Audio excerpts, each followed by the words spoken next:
Right on, writers. Welcome back to the Books by Adrian author platform. I am your host, Adrian Santiago, and this is Typewriters Podcast, where we spend a little more time with our guest of the week from Livestream Sunday. In this case, we have the awesome Chris Cole with us. We're going to get into a little bit more about how he does what he does with his books and all that kind of good stuff. Quick off the top here, if this is your first time with us, please leave a like on the video. Subscribe to the channel if you're watching us on YouTube. If you're watching on Apple Podcasts, yes, subscribe to the feed as well. But also leave me like a 5-star review. I don't care what you say in it. You can say that I'm a complete idiot. Just 5 stars. That's really going to help me out. And if you're watching on Spotify, the same thing. Over there, you can both listen and watch. And so I hope that you can throw us a good little 5-star rating over there as well and help us out. At this point, being Thursday, the Tuber Book Club has come and gone. We have already announced the winner for the first book of 2023, and because of wibbly wobbly timey wimey stuff, I have no idea who that is yet. So I'll be very interested to find out in a couple of days along with you guys. But yes, please come back for Tuber Book Club. If you are not yet a member, just go to the link in the description down below and sign up to be a member. It's free, and you often get free stuff. 3 out of the 5 books we read last year were free to Tuber Book Club members, and it doesn't cost anything to sign up. So, why aren't you doing it? Go do it. All right, y'all. Let's get back to it with Mr. Chris Cole. Welcome back, Mr. Chris Cole. How are you? Hello. Good. How are you? Very good. Thank you. I always like to joke that for us, it's been 5 minutes. For them, it's been 5 days. Right. So, exactly. So for folks who may be seeing you for the first time, go ahead and remind us all who you are, where you're from, and what you currently have going on. Yeah. So I'm Chris Cole, born and raised in Southeast Idaho, which is a real place. Not working for the FBI, just plugging my books. I've got Avoiding Aiden here, romance, and Puppy Love romance. I've also have Porch Light is a romance.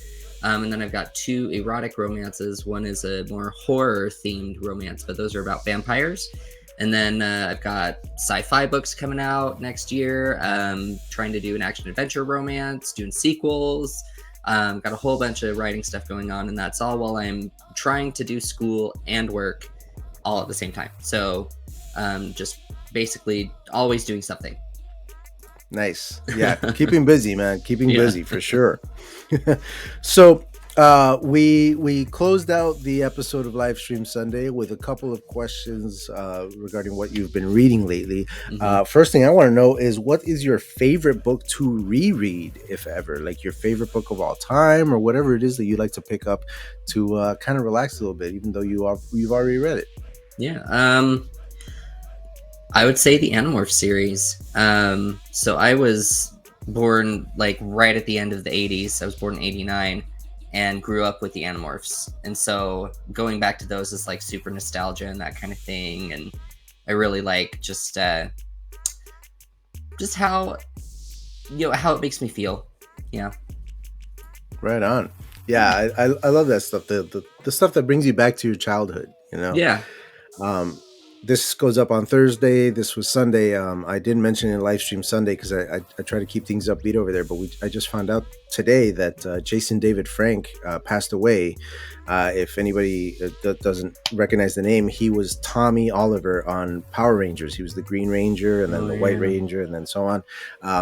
He was one of the few people on that show who never grew ashamed of his time on it. He was always very excited to spend time with fans, and he went to conventions all the time. Despite having a career as a martial artist, he was actually an MMA fighter for a time. He's been a teacher. Like, he was one of those people that was always a giver. And I looked up to him a lot, and it was very sad to find out that he passed away by his own hand. So it's a big, huge bummer. So, and that's right after Kevin Conroy about a week ago. Kevin Conroy also passed away, who was a huge part of my childhood as well as the voice of Batman. Oh yeah, for a good 25, almost 30 years, I think.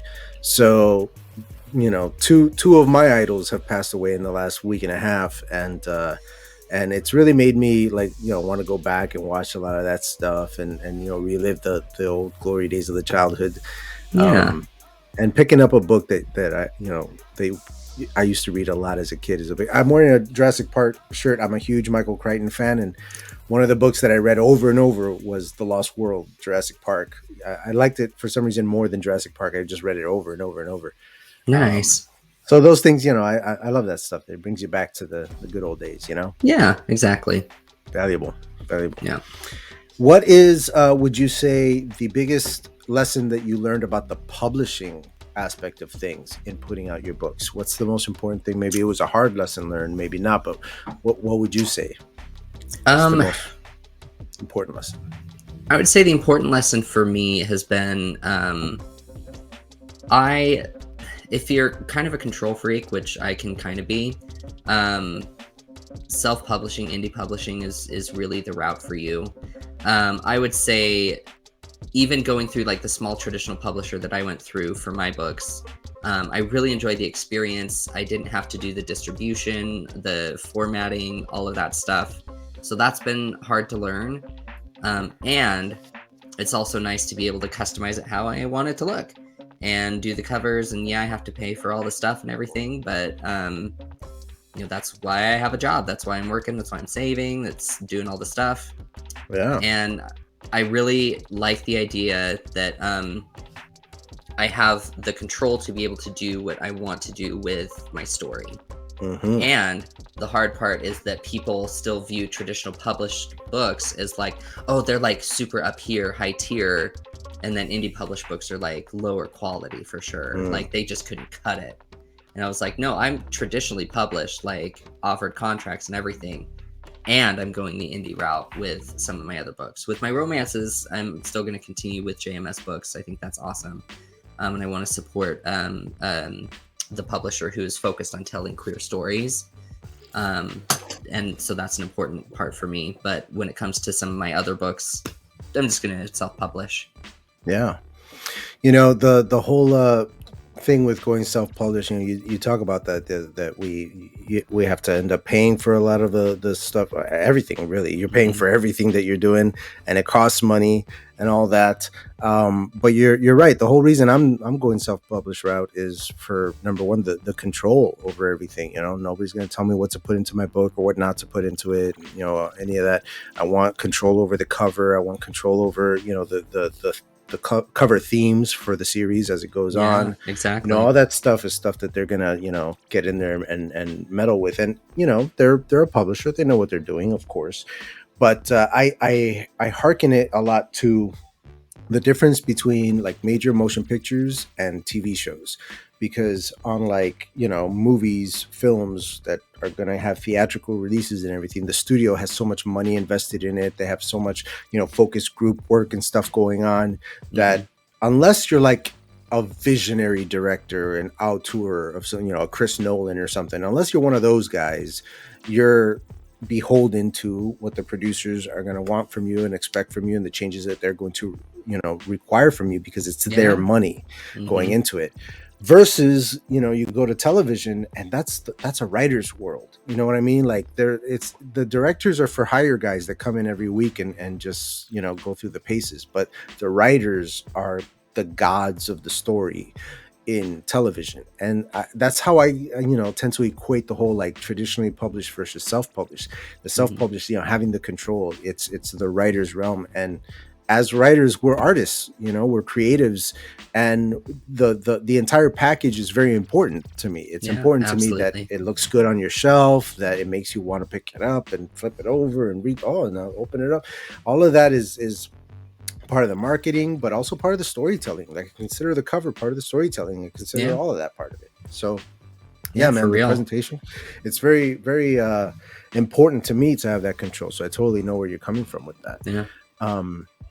That being said, like you say, there is this sort of like the stigma, right, of like traditionally published versus self-published. And I'm like, if you knew like the work that goes into putting out a self-published book, we don't have one job as a self-published author. You have like 19. You know what I mean? Like you're doing so many things, running your own website. You're like Now, here's Yeah. a good question. Since you were traditionally published in those first 4 books, Hmm. what was the marketing process like? Because as I understand it, the author still does most, if not all, of their own marketing, Hmm. especially in the early days. So, what was that like for you, the marketing aspect of things?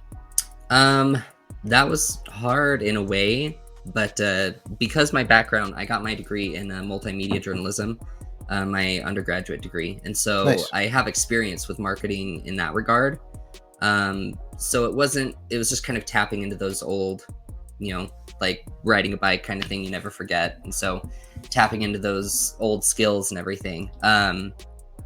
I will say that's one thing. If I could like get like the traditional like one of the big five or whatever publishing contract, like they do the marketing, all the press, all that stuff, that would be so ideal.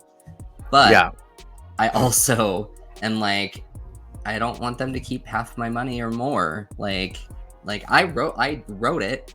Like, yeah, I know I'm paying, and then I'm paying for all these other people to do all this stuff that I have to compromise on Yeah. at that point. Like, no, I what I want on the cover is this. And I want it to look like this. And I know that there's artists who can do that.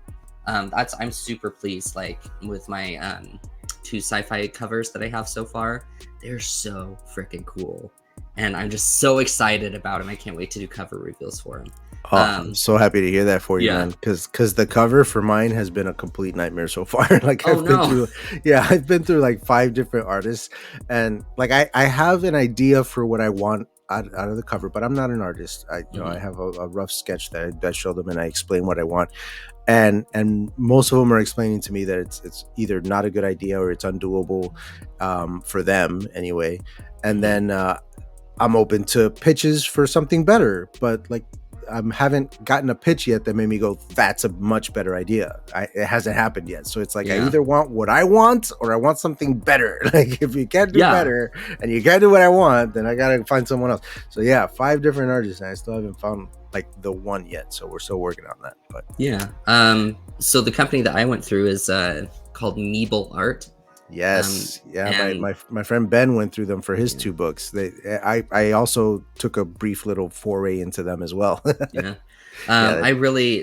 I'm very pleased with both of them, and I was really surprised because like my science fiction has to do with aliens, Okay. and so I was like, here's how I want them to look, and they were like, oh, I don't know, and then they came back and they were like, here, how's this, and it was like exactly how I imagined the alien would look. I was so pleased.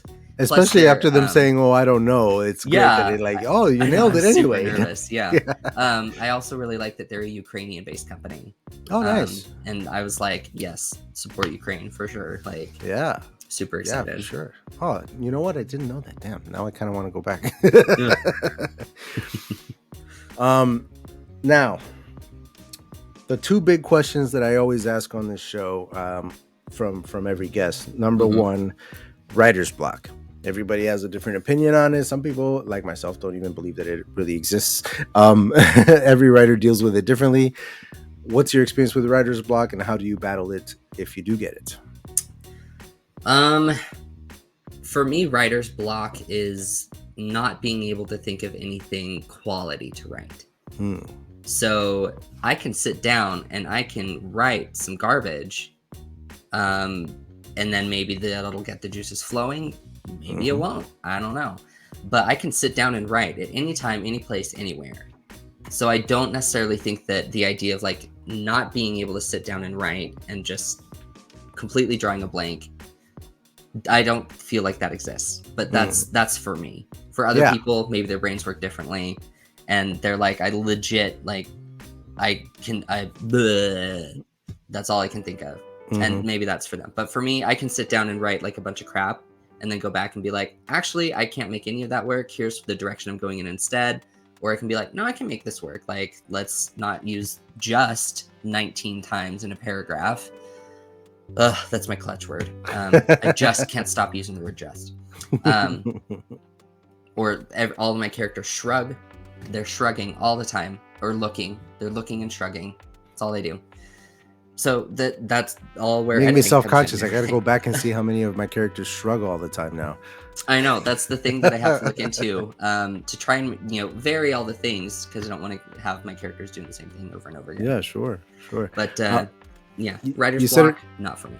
you said a really interesting part there with the whole like if it doesn't show you something good to write, it might show you the opposite. You know what I mean? Like it might, by seeing what doesn't work, you might figure out what will. Yeah. And so like there's that to look into, too, with that kind of stuff. I'm very much like you, where I feel like if the juices aren't flowing, as you say, then it's kind of like, the flow has come up against the dam and you have to break through it. And the only way to break is through. So I'll sit down and I'll do some some stream of consciousness writing or something like that. Just put it on a timer and just keep the pen moving or keep the keys clacking nonstop, even if it's nonsense. Like you said, like I usually start out with, this is ridiculous, I have no idea what I'm writing, this makes no sense, this is such a waste of time, and I just keep going. And after a good 20-30 minutes, I've got characters, I've got all kinds of stuff going on. Yeah. And if I don't, but at the very least, I wrote something by the end of that timer, and I can at least stand up going, well, at least I wrote. It's nothing I'm going to use. I'm going to throw it in the scrap heap, but at least I wrote. I broke through it. Yeah. The other big one is imposter syndrome. A lot of us are always talking about imposter syndrome. That's another big part about being an author, especially a newer one. So what about imposter syndrome? What's your experience with that been like, and how do you battle that? Oh, that one's the hard one. It's a hard one, right? Yeah, because I'm like, when it comes down to it, there is always someone better than you, in my opinion. There's always someone better at this or that, or they've got better examples of this or that. But that also doesn't take away from what you are good at. Like, one thing I feel like I can be confident in is writing realistic dialogue. That you'd actually hear people say. Nice.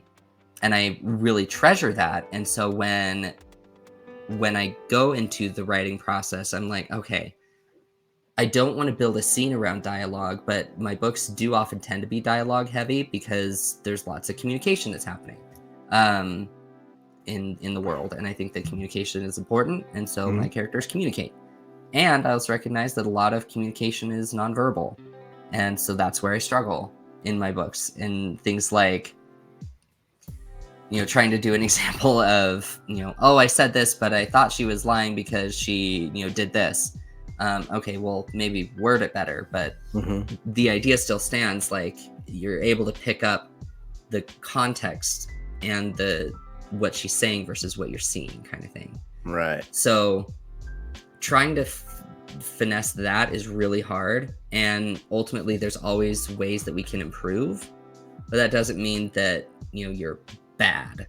We can always improve in all sorts of ways, and that doesn't make you a bad writer, it doesn't make you a bad person.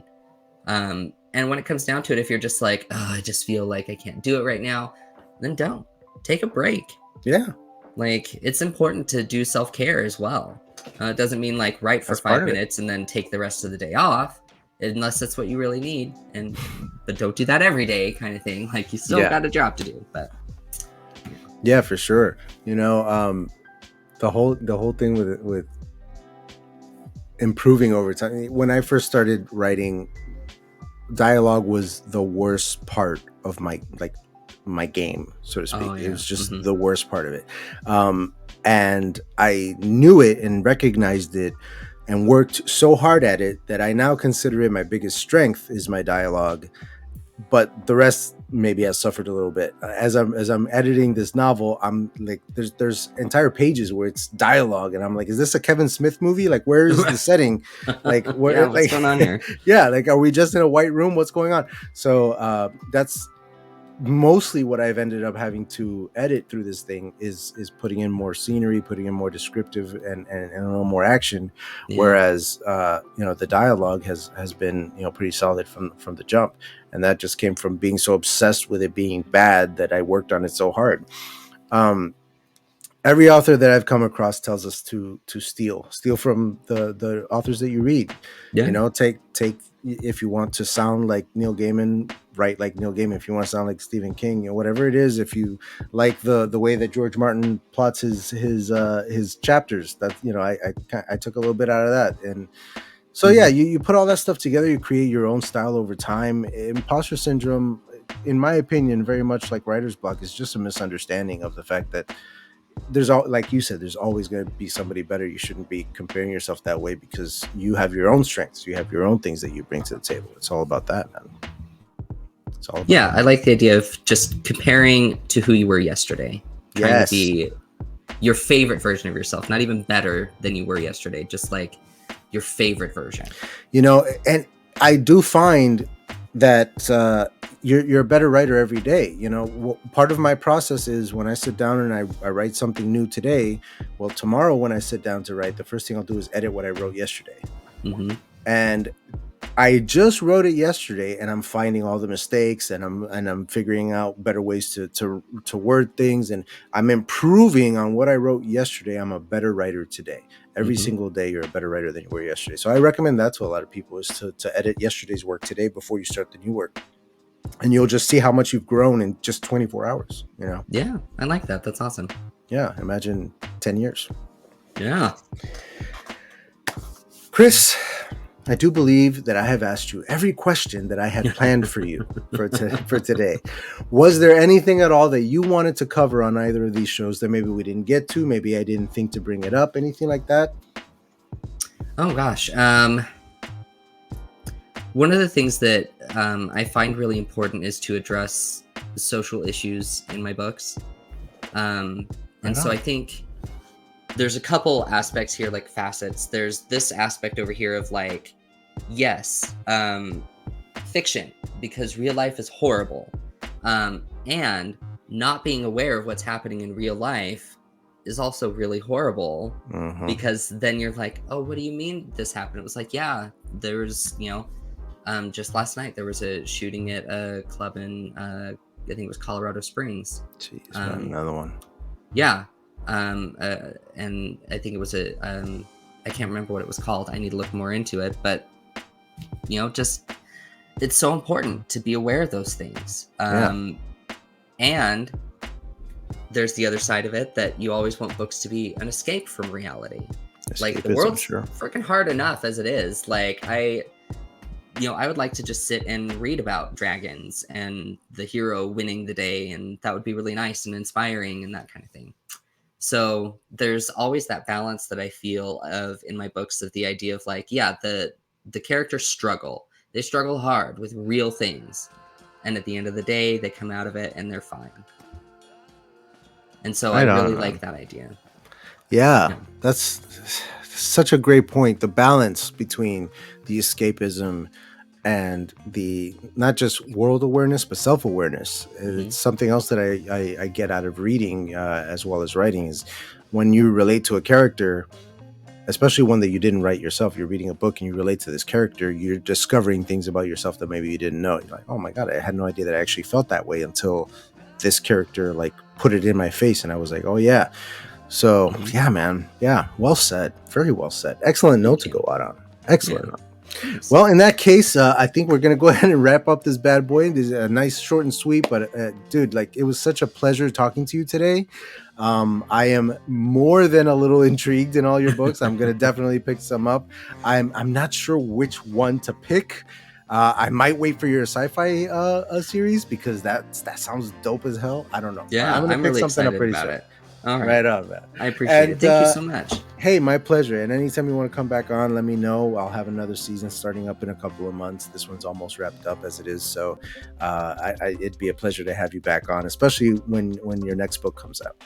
All right. Sounds great. Thank you. Yeah, my pleasure. All right, y'all. Well, thank you so much for coming. Thank you for watching. Like, comment, subscribe, all that good stuff. Right on, writers. And I will see you all on Sunday for the group discussion on characters. See you guys then.